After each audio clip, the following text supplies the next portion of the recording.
Oi, oi, gente. Bom dia, boa tarde, boa noite. Hoje eu tô aqui num formatinho um pouquinho diferente, né? Vim trazer para vocês um pouco de uma maneira mais dinâmica o que eu quero trazer de conteúdo, que é essa questão que vem aí todos os dias, uma perguntinha para mim lá no Instagram, gente que tem a intenção de vir morar aqui em Portugal ainda e quer saber se com o cenário atual ainda vale a pena vir morar aqui.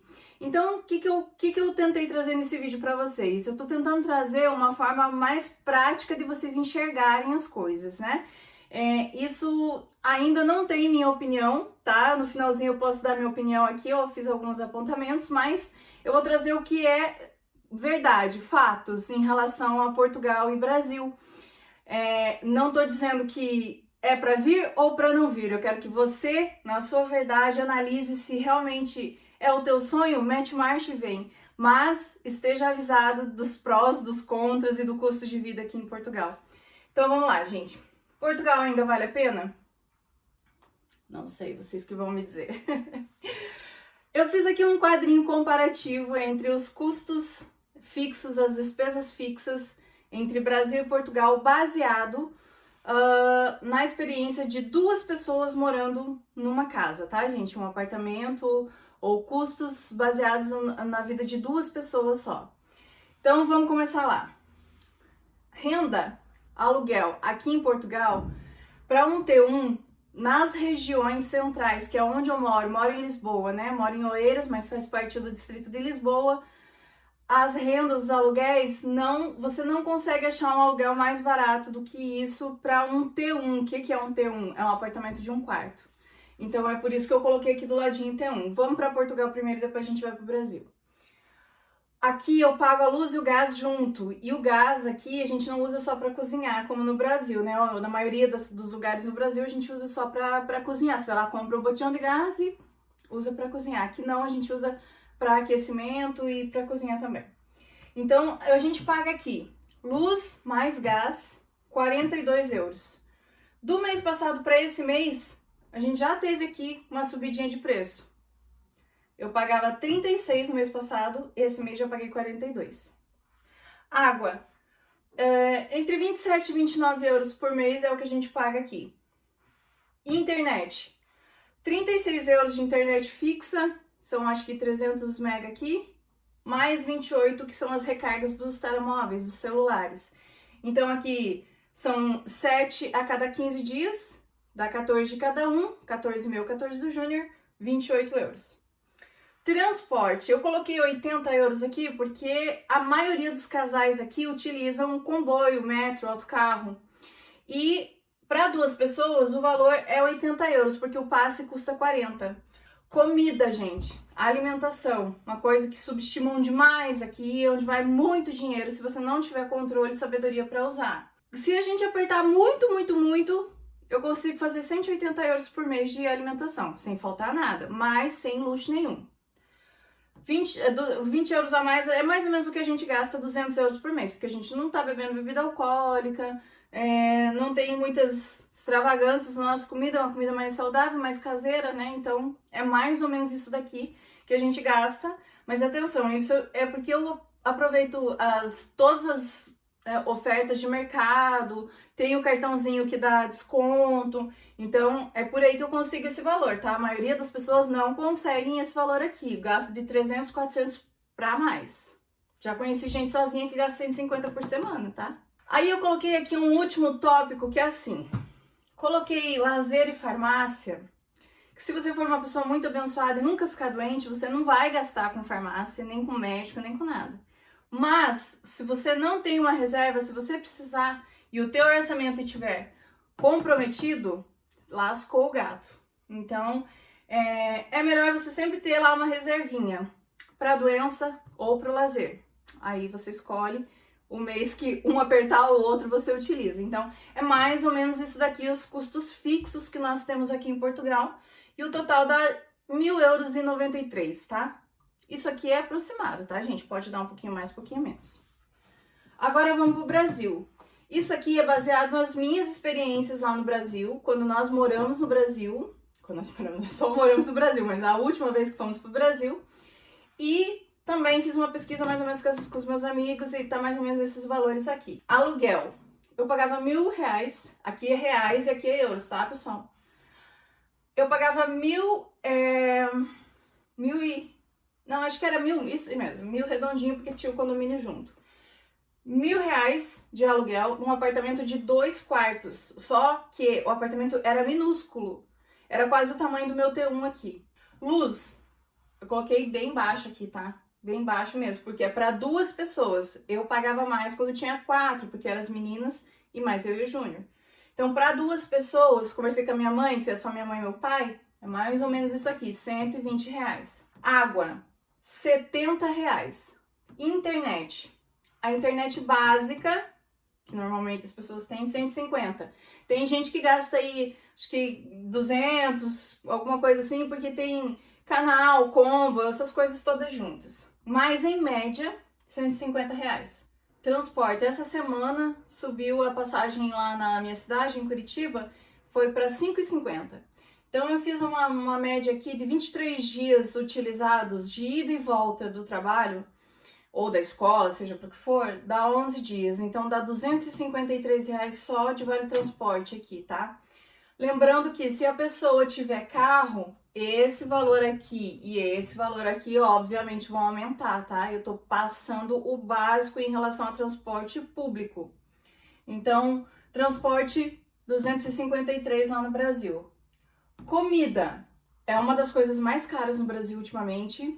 Falei com a minha mãe também sobre quanto ela e meu pai estão gastando, porque a alimentação deles é tranquila, não tem muitos exageros, coisas mais saudáveis e tudo mais, e ainda assim, mas com muito sufoco, R$800 para poder fazer o rancho do mês, como a gente fala lá, né?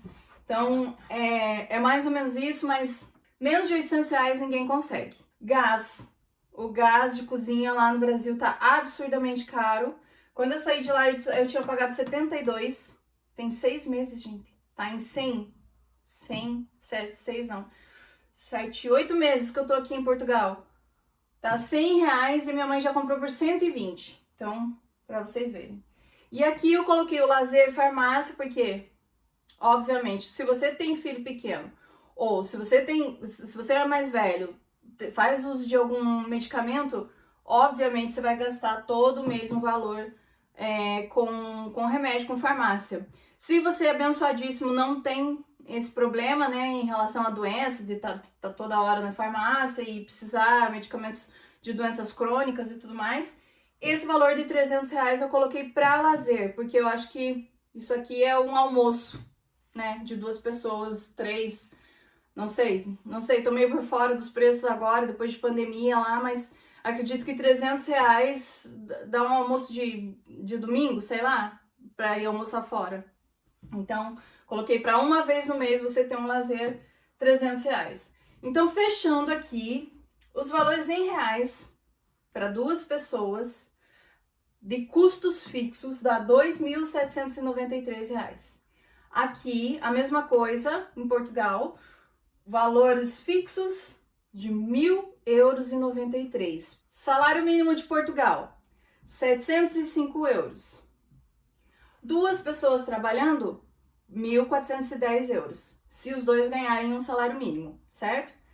Despesas fixas, 1.093, que foi mais ou menos aquilo ali que a gente fez no slide anterior. A gente fica ainda com saldinho positivo aqui de 317. Porém, eu não coloquei aqui impostos, tá, pessoal? Porque aqui em Portugal a incidência de impostos é absurdamente alta. E esses valores não estão com incidência de impostos, tá? Tem que levar isso em consideração dessa margem que sobrou aqui. Brasil, salário mínimo, R$1.212. 2 pessoas trabalhando, R$2.424.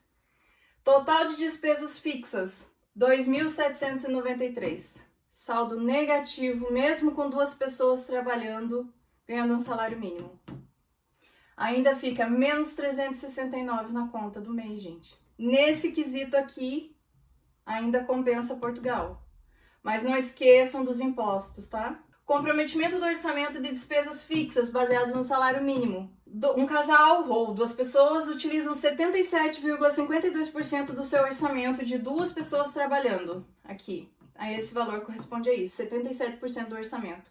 No Brasil, duas pessoas trabalhando ganhando um salário mínimo, 115,22%, ou seja, excede aquilo que elas ganham. Eu coloquei alguns prós e alguns contras dos dois países, minha opinião, e baseado naquilo que eu tenho visto de notícias, gente, baseado no que é verdade, né? Prós de Portugal, o que me trouxe? Segurança, educação.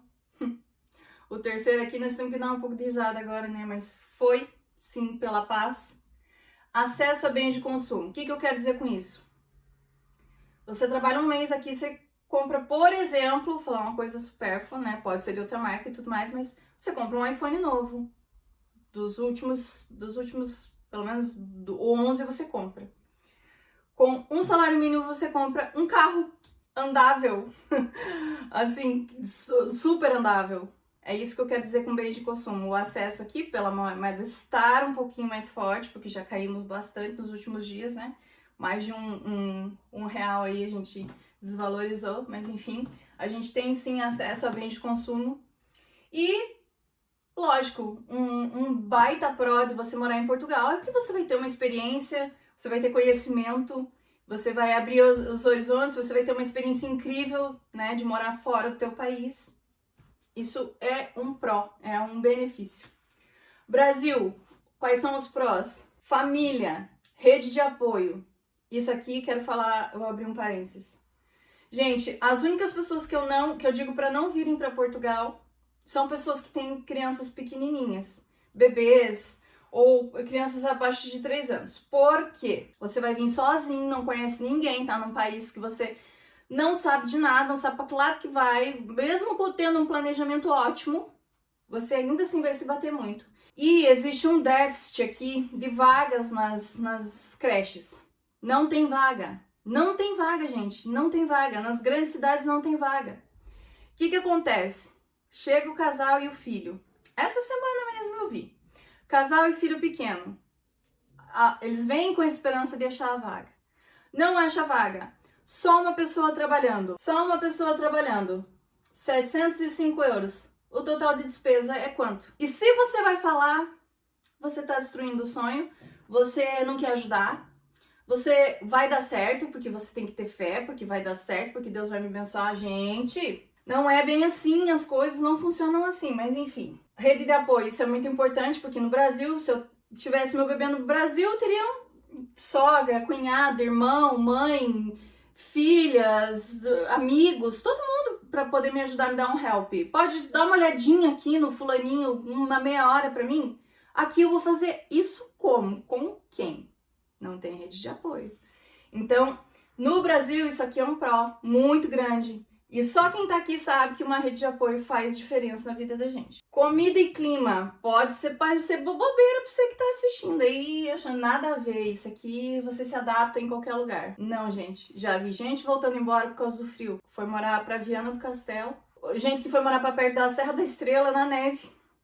Imagina, Goiânia, que é 40 graus lá direto. Não tem como, gente. Não adapta. A pessoa não foi criada para aquilo, não tem anticorpos, não tá preparada. Facilidade burocrática. Vocês reclamam no Brasil, a gente reclama, né? Eu já reclamei muito do Brasil, mas vocês não sabem o que a gente passa de raiva aqui com documentação, com a falta de informação, com a grosseria das pessoas nos órgãos públicos, sem um pingo de boa vontade para poder resolver o problema. Lógico, existem exceções, mas a regra não é essa, gente. A mesma coisa que você faz aqui para conhecer, você usa aqui com o que você já conhece.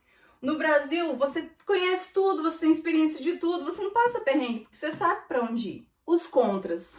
Brasil e Portugal, inflação crescente nos dois. Não tem. Aqui tá desesperador o negócio, subiu acho que 12 cêntimos de uma semana para cá o gasóleo.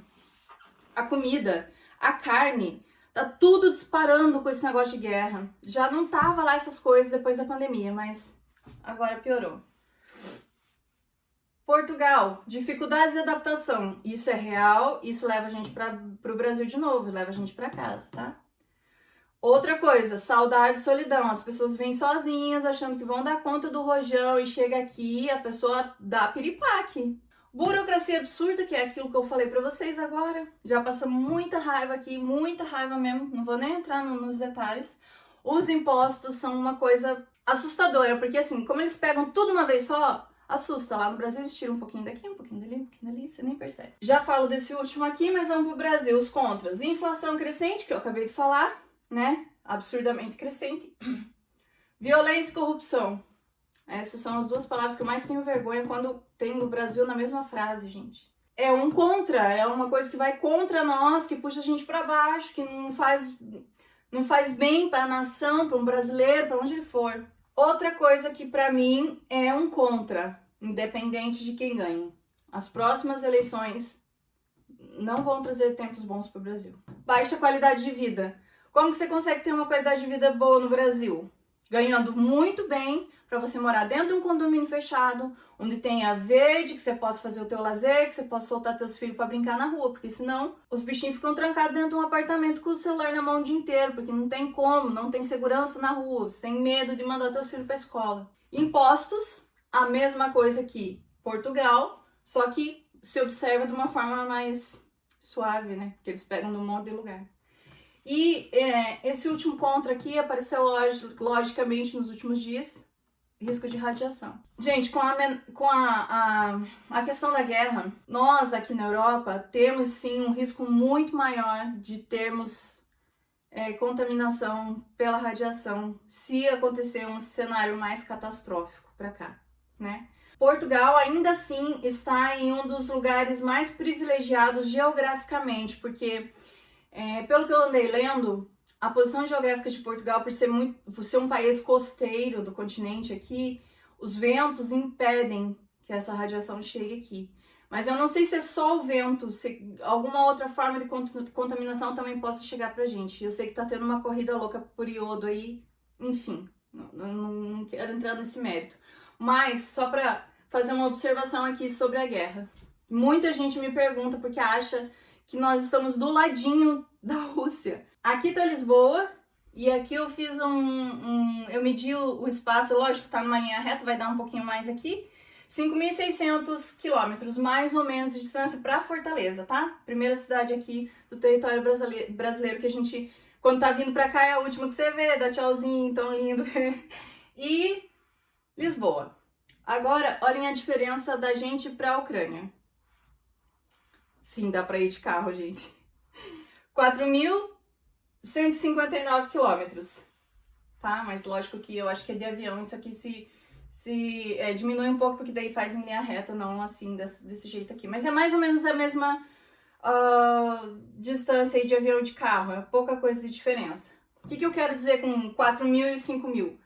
Que a gente tá quase na mesma distância do Brasil, quase não é a mesma coisa. Sei que tem 1.000 quilômetros de diferença, mas ainda assim, gente, nós não estamos do lado, tá? Olha bem a distância que nós estamos. Agora eu vou falar pra vocês algumas coisas sobre o que eu acho que uma pessoa que quer emigrar poderia fazer para ter mais sucesso se ainda assim quiser vir. Se você tem uma vida estável no Brasil, por quê? O que você tá buscando? Se é qualidade de vida, se é segurança, se é uma experiência, joia, venha. Se você tá vindo atrás de dinheiro, não adianta. Se você é funcionário público, tem um amigo nosso funcionário público querendo vir. Tem um outro amigo nosso que tem salão de beleza com rendimento acima de 2 dígitos e quer vir. Não sei, às vezes é um desejo da pessoa também e ela tem esse direito, ok? Mas a minha opinião, se for financeiramente falando, não compensa. Se você tem possibilidade de vir com o trabalho absolutamente certo, você tem uma grande vantagem em relação às outras pessoas que chegam sem trabalho, obviamente, né? Se você falar inglês, as coisas vão ser mais fáceis. Se você vier sozinho, as coisas vão ser mais difíceis. Com toda certeza. Que vocês viram ali os gastos, né? Para 2 pessoas. Se você vier com visto ou legalizado, as coisas serão mais fáceis também, tá? Se você optar em fugir dos grandes centros por conta das rendas altas, não esqueça de levar em consideração emprego e transporte. Às vezes troca 6 por meia dúzia. Uma amiga mora em Mafra, paga 250 euros num T2 com quintal e garagem. Isso é um sonho, né, gente? Meu Deus. Só que o marido dela trabalha em Lisboa. São mais de 100 km por dia. Então, eles gastam 300 e tal de combustível. Com o 250, daria 600 euros, que é um T1 aqui. Então, não esqueça de levar em consideração isso, tá, gente? Tem gente que vai pro interior achando que é mais barata a renda, mas não põe na ponta do lápis o restante. Traga todo o dinheiro possível. Seja forte e corajoso. Não subestime a distância nem o seu psicológico, já falamos disso. Seja honesto, conheça pessoas, crie pontes e não muros. Não se feche no seu casulo. Se é seu sonho, mete marcha. Saiba que dos desafios, mas nunca desista daquilo que você deseja. Se você quer, não importa o que eu tô falando aqui, vai e faz. Só colha daí as consequências se você não planejar direito. A persistência é a coisa mais forte dentro de um ser humano. Ela se sobrepõe às vezes ao talento e à inteligência. Então, gente, a minha opinião é: se você vai vir sozinho, você tem que estar muito bem planejado, senão não vale a pena. Se você tá vindo em casal, ótimo, maravilha. Se você tem filho pequenininho, cuidado, vocês vão passar perrengue. A não ser que vocês já tenham uma renda, um emprego e possam pagar de repente uma babá. Mas se não, realmente é muito difícil, pessoal. A minha opinião é essa, pessoal. Eu acho que tempos piores virão, mas ainda dá tempo de fazer alguma coisa. Se você tem esse sonho, se você quer morar aqui, seja em outro país que seja, se planeje, tenha cuidado, peça orientação de Deus se você acredita em Deus. E é isso. Um beijo, gente. Fiquem com Deus e até o próximo vídeo.